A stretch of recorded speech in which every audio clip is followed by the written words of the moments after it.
All right, and we are on to our final talk of the day. We had to save this one for the end to make sure everybody would stay here because our next speaker is a bit of a regulatory unicorn. Um, Brian Matsumoto will be talking to us about mitigation, and he's got candy.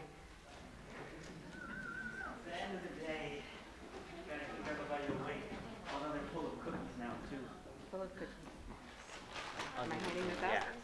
Yeah. Oh boy, I'm sorry for candy. Wait, how does this work? Hey, how does it work? Forward, back, Gotcha. pointer, no to car. Okay. How's everybody doing? I know it's the end of the day, so everybody's probably tired, wants to go home. So I've got treats, and I'm gonna ask for everybody's participation at some point. So today I'm gonna be talking about mitigation. It's kind of mitigation 101. So can I get a show of hands of kind of anybody that thinks they're kind of a beginner with mitigation? Okay, that's a good amount. The North Branch chief just raised his hand, which concerns me a little bit. Objectives for today. So let me get a show of hands of who is a little bit more advanced, or feels like they're a little bit more advanced with mitigation. Perfect. I'm taking a mental note so that I ask you to come up and explain some things. So what is mitigation? I guess, as you saw from the previous slide, one of the first things we want to do is define mitigation versus compensatory mitigation. So can anybody give me come up to the mic and give me a definition for mitigation? Not compensatory mitigation, but mitigation. Okay, nobody's standing up. I'm pointing at you, Robert. Come on down. Robert was kind of my first mentor at the Corps. Apparently, I bothered him so much that he left 6 months after I started. So can you give us just a brief definition what you think mitigation is? Offsetting your impacts, Yeah, right. whether it's to wetlands or creeks or endangered species. Yeah, in other words, it's kind of a way to reduce the severity of impacts. Right, Right. right. Yeah, good answer. All right, Good thank answer, you. Robert. Appreciate it. That's why he was my mentor. So when we're looking at mitigation, right, it's kind of a broad category. It's an action that reduces the amount or intensity of impacts. And obviously first is avoidance. That's what we're looking for. If there's one thing that you remember today, remember this. Avoid, minimize, then mitigate, or compensatory mitigate. I think I speak for the folks back there at the water board also when I say that. So avoidance, obviously, we want to try to avoid as many impacts as possible. So if you can redesign your project to avoid impacts to aquatic resources, great, do that. If for some reason you can't, let's minimize those, or put in some other measures that will help minimize impacts to those features. And then finally, when there's unavoidable impacts, we'll do compensatory mitigation. And that's kind of what we'll go a little bit more into now. So, say it with me. Avoid, minimize, mitigate. Compensatory mitigation. All right. So, all right. Another volunteer or victim. Who can give me a good definition or their definition of compensatory mitigation? Kevin. Kevin, come on. Kevin is a family friend. I used to play basketball with him, and he always took it easy on me because he's like a foot taller than me and about 20 years younger. It's impacts that you can't really avoid or minimize for. So yeah, so when you say that, right, you're talking about unavoidable impacts that you are, restoring. Yeah, pass him some candy. Right, so it means restoration, establishment, enhancement, or preservation of aquatic resources to offset those unavoidable impacts. Yeah. Thanks, Kevin.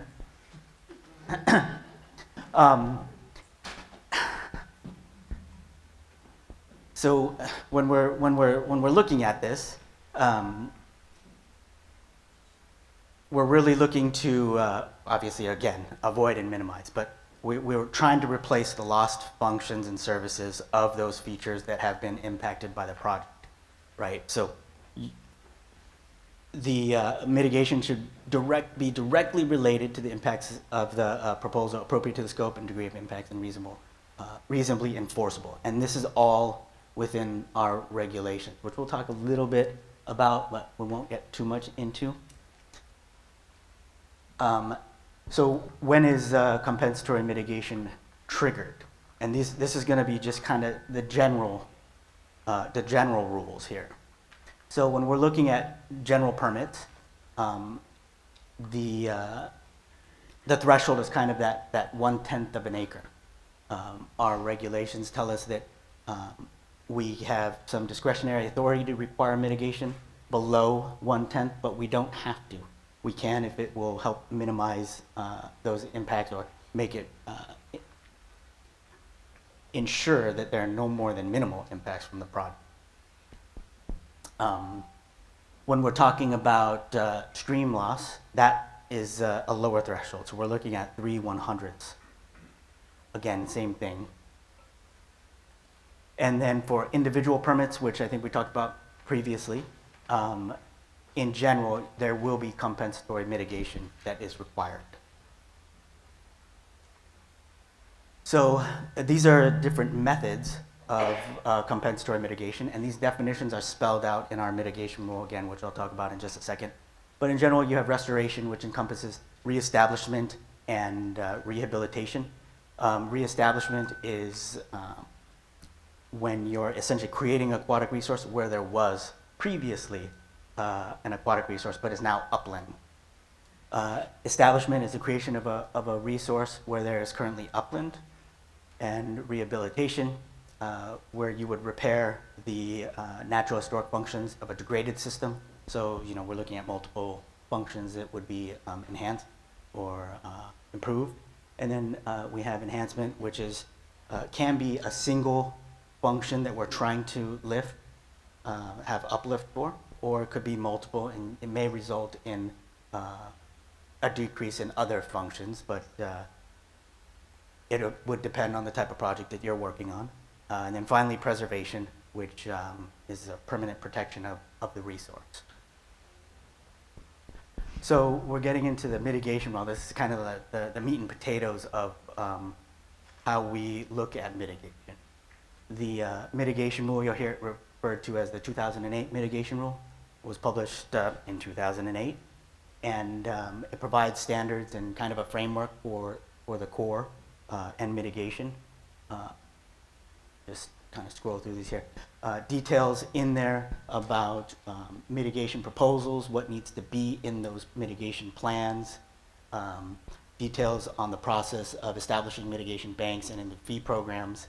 A show of hands, how many of you guys have worked on, let's say, permittee responsible mitigation, either reviewing reports or putting them together? That's a decent amount. And what about banks? We have a lot of experience with banks, so another good amount. And in the fee programs, I'm guessing that's kind of a small number. Yeah, okay, because San Francisco District only has, I think, 2 in lieu fee programs that are in effect current. But we'll get into that here. Oh, is there 3? Soon to be 3. Soon. Okay.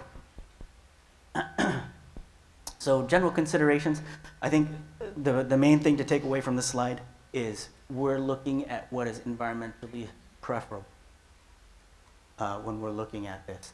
So, you know, likelihood of success, how we can limit risk, and the location of sites relative to the impact site and the significance within the watershed. So the mitigation rule spells out the Corps' preference hierarchy for mitigation. And so in general, this is what the hierarchy would look like. There is a strong preference given to banks. And the reason for that, we'll talk about in a couple slides, but in general, the Corps, you know, looked at a lot of the data on mitigation and just found that banks were more successful. than kind of these postage stamp sized permitting responsible mitigation sites. So when we're looking at this, the preference hierarchy goes from mitigation bank credits, that's the preference here, then in lieu fee program credits, permittee responsible mitigation under a watershed approach, on-site or in-kind permittee responsible mitigation, or off-site and out-of-kind permittee responsible mitigation.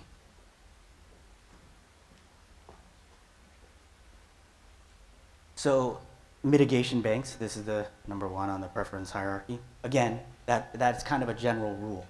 If you're not adhering to that, there should be some explanation as to why that is. Whether it's there's no credits that service your project area, or maybe the credits aren't the type that you're looking for based on the impacts of the aquatic resources that are being impacted. But banks here, this is third-party compensation. So I think the main thing for me when I look at this from a regulator perspective is that it streamlines the process for us. We don't have to look at a full mitigation plan, which takes time. It takes review by the project manager, but also by our Office of Counsel. And I think anybody that's worked on a mitigation plan knows that it takes a lot of work.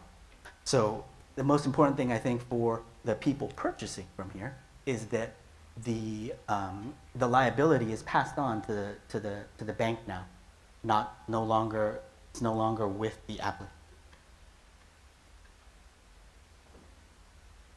So next we have in lieu fee programs, very similar to banks.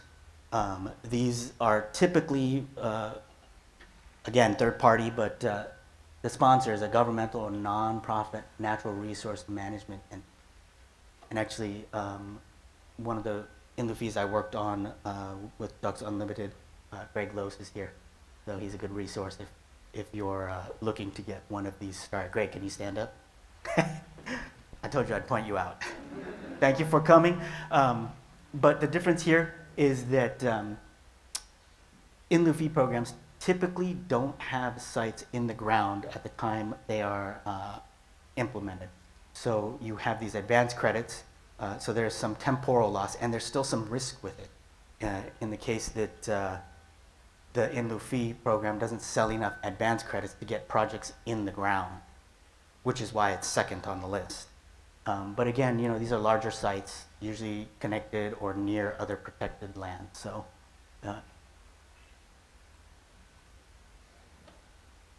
some of the items I guess I just talked about.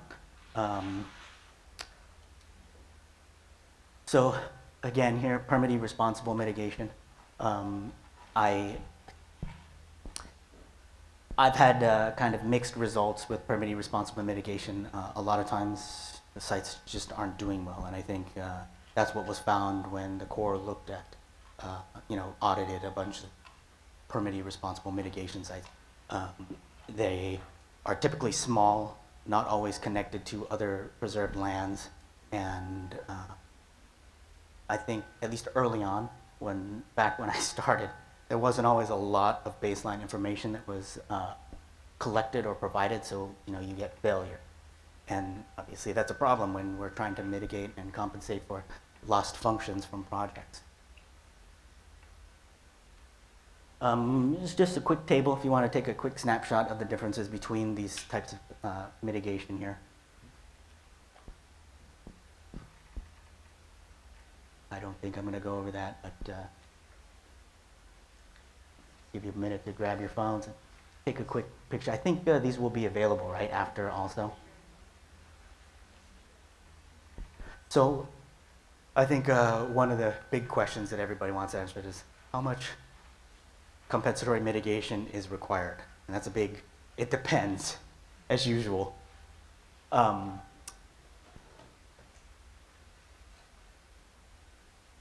So we have a statewide PDT that put together what we call the mitigation ratio checklist, and it's essentially a way for PMs to be more consistent in how they review projects and mitigation. And I guess I'll go through this real quick, but amount of compensation depends on the lost aquatic resource functions. You'll generally see a 1-to-1 ratio, minimum 1-to-1 ratio. Many times it'll be more.